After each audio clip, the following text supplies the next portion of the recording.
working on the board ships, you must really like that. Other way, you will not fit in the environment. And this could be a problem. Despite all these challenges I might go through, I must be alert and positive in my mind. It's quite hard, but for the sake of the family, we will do our best. When people talking about being a sea, seeing the world, I would say nowadays is not anymore like that. Mostly we see the ship, mostly we see the airports where we are arriving, where we are leaving. A seafarer, when he's on board, he's on his second home altogether. And in a home, you don't have to do a full day of work. The main one I see is loneliness, isolation, spending a long time away from home, family, friends. How do we make life at sea enjoyable, not just bearable? We want to make it enjoyable. We want people to thrive at sea. Creating the right conditions for people to thrive and flourish in their work can often be difficult. For seafarers, it can be even more challenging. Tied to an environment where the boundaries between living and working sometimes blur, they have fewer opportunities to relieve everyday pressures. That's why paying attention to well-being can make a real difference to health, happiness, and the whole experience of living and working at sea.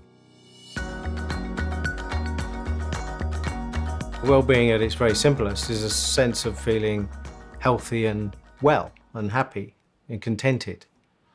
Trying to be positive about things rather than negative, having meaningful relationships with people, having meaning in your life, meaning and purpose, and having a sense of achievement, setting goals, achieving things. They all make up that concept of wellness. That leads on to better decision making, being able to integrate with your crew members more easily, encouraging people, working well as a team, having less accidents. Because if you're fully present, then you'll be paying attention to the risks.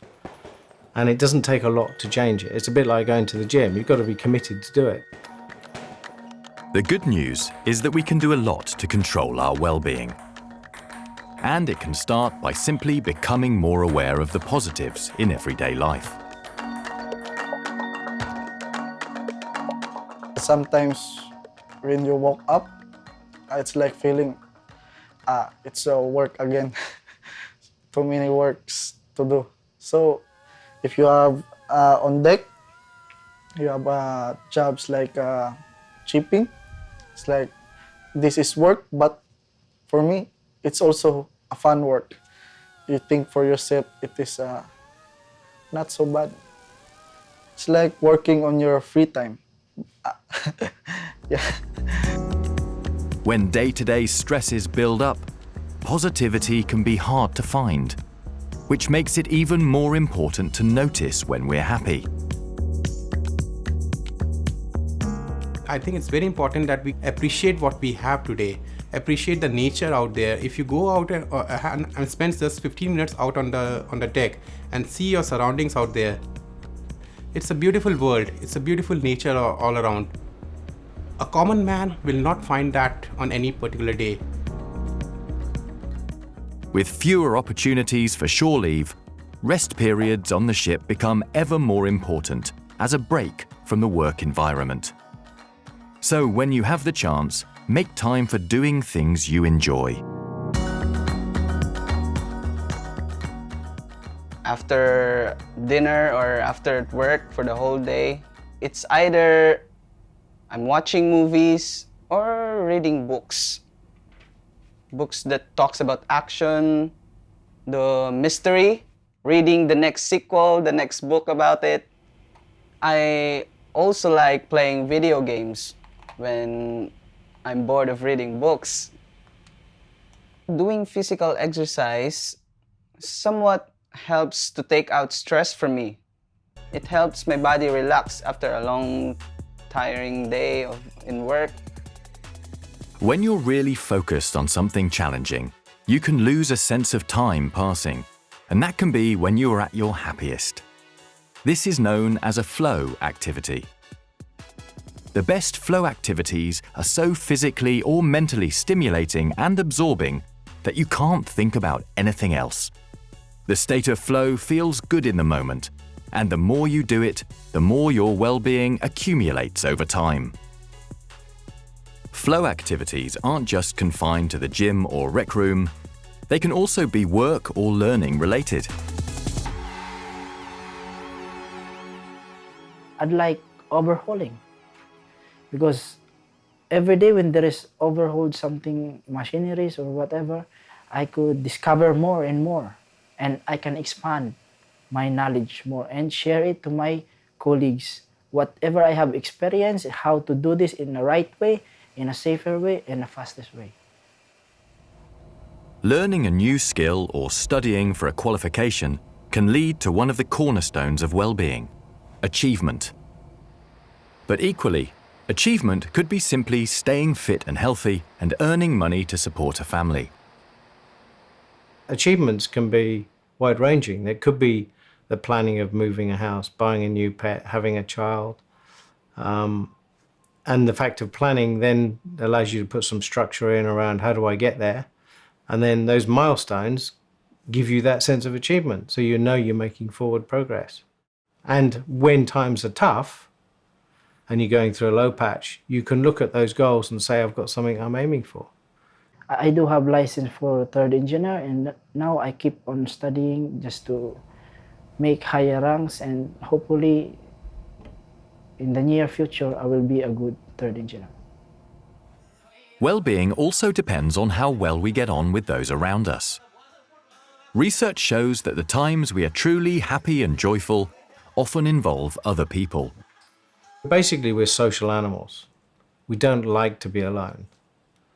And as a consequence, we need to be together. Being alone is something we can choose to do at any time, but loneliness is something we don't choose.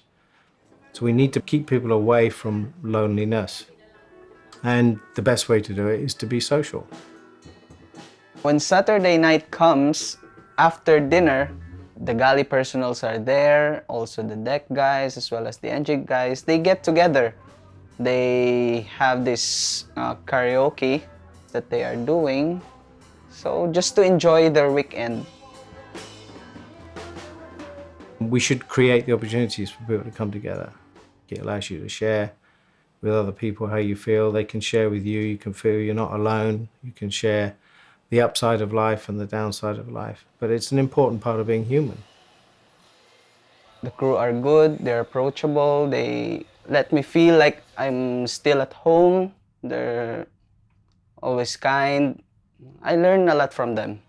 If one of us feels like homesick like that, or it's very hard to adapt a different kind of environment, we help one each other. Building the ideal shipboard community where everyone gets on well together will always require a little effort. So we have now 3 months voyage with one port, and staying here with all these person, different characters, different person, different culture. If we are arguing, if we have some bad relations, bad things between us, we need to solve them. On shore, in real life, you can just abandon the person, just can walk out and forget about it. Here, you cannot.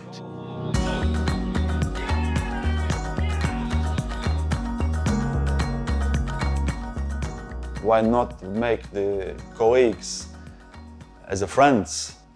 So when you go to the job on the day-to-day basis, if you make environment such that people going there, they consider this as meeting the friends instead of meeting a colleague or maybe some angry boss. I believe then there will be no need for changing the environment on board, because the environment on board is already good. For many seafarers, maintaining a close connection with home is essential to their well-being.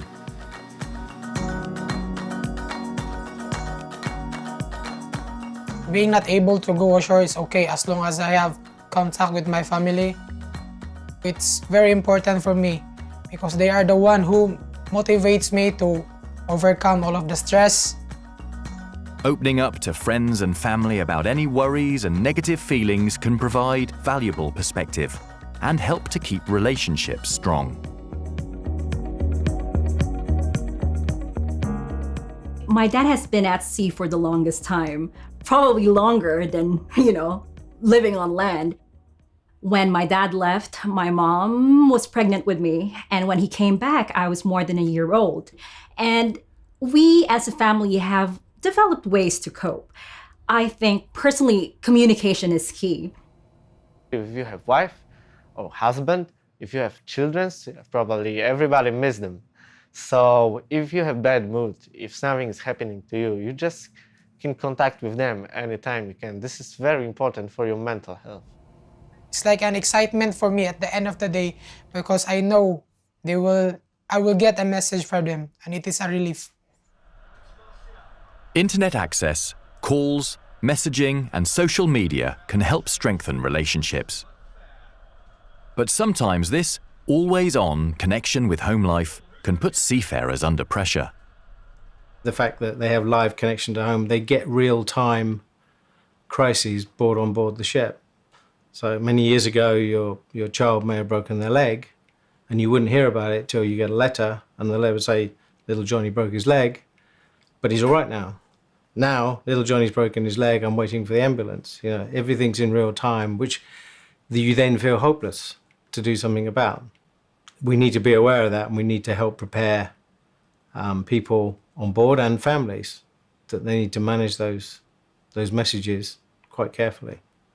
I would say that my work now gave me the perspective that you should manage your expectations. And that's from both sides. There will be pressures on your family, on yourself as a seafarer, but having, being on the same page and talking this through before leaving for an assignment or a contract is key.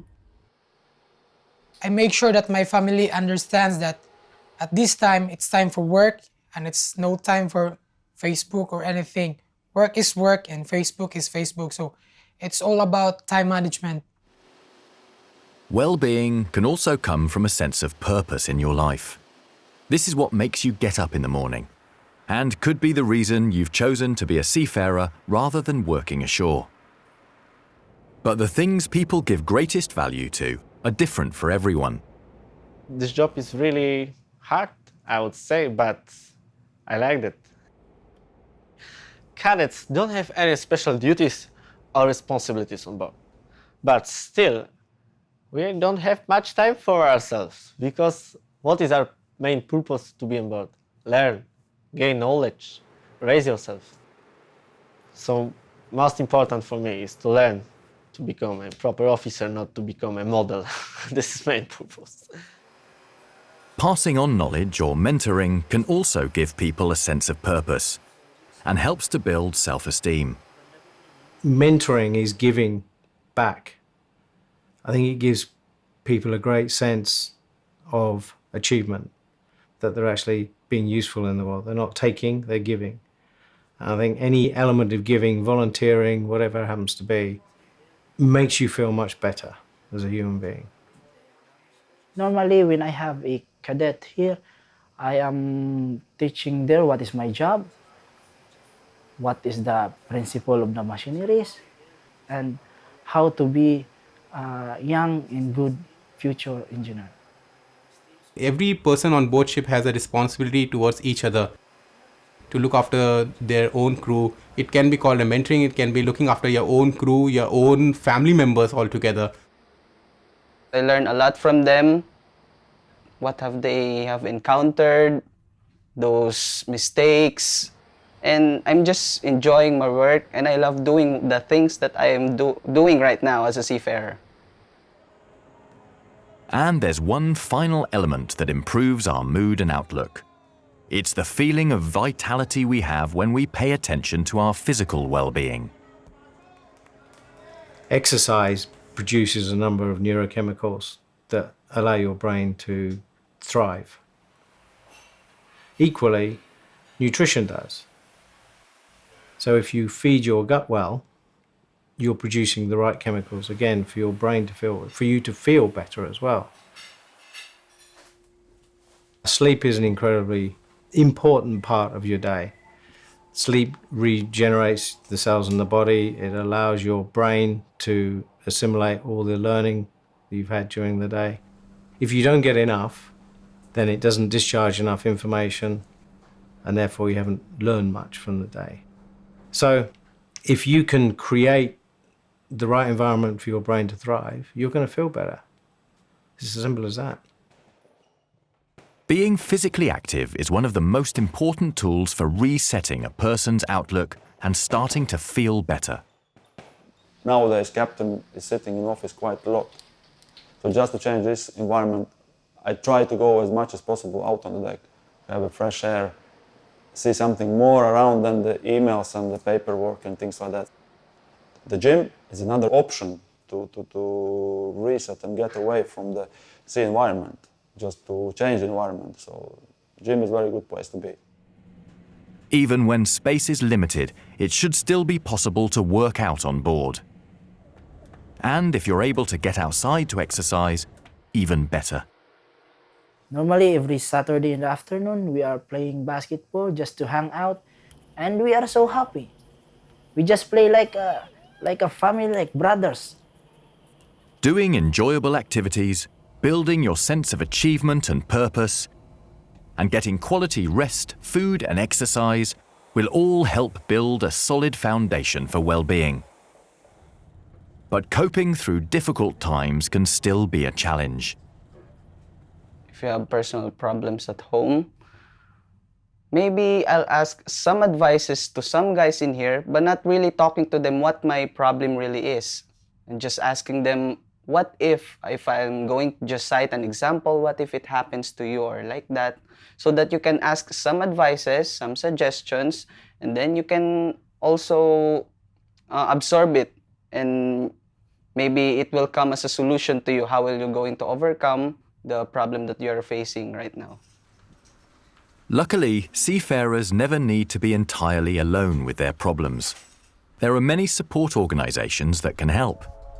One option is IceOne's Seafarer Help. They operate a 24-hour multilingual helpline. Seafarers and their families can contact them through email and live chat, or messaging apps, as well as voice calls. We recognize that some seafarers do not like sharing, their problems to colleagues at work or to their families, thinking that they might just end up burdening them. When they're overwhelmed, it's very difficult for them sometimes to define what the problem is. So our job is to help them through that.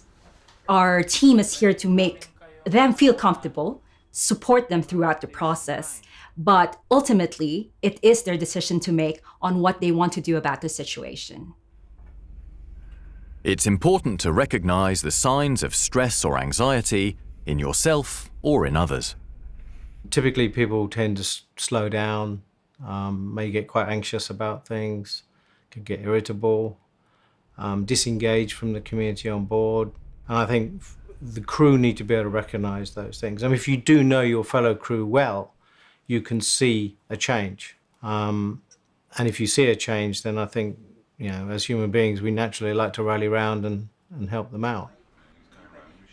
For anyone who's worried about themselves or a crewmate, face-to-face support is available from organisations such as the Mission to Seafarers. They provide free and confidential support through a worldwide network of seafarer centres. Many of the chaplains and support staff are trained in resilience guidance and pastoral care, so there's always someone you can talk to. And if shore leave is not possible, you can arrange for someone to visit the ship.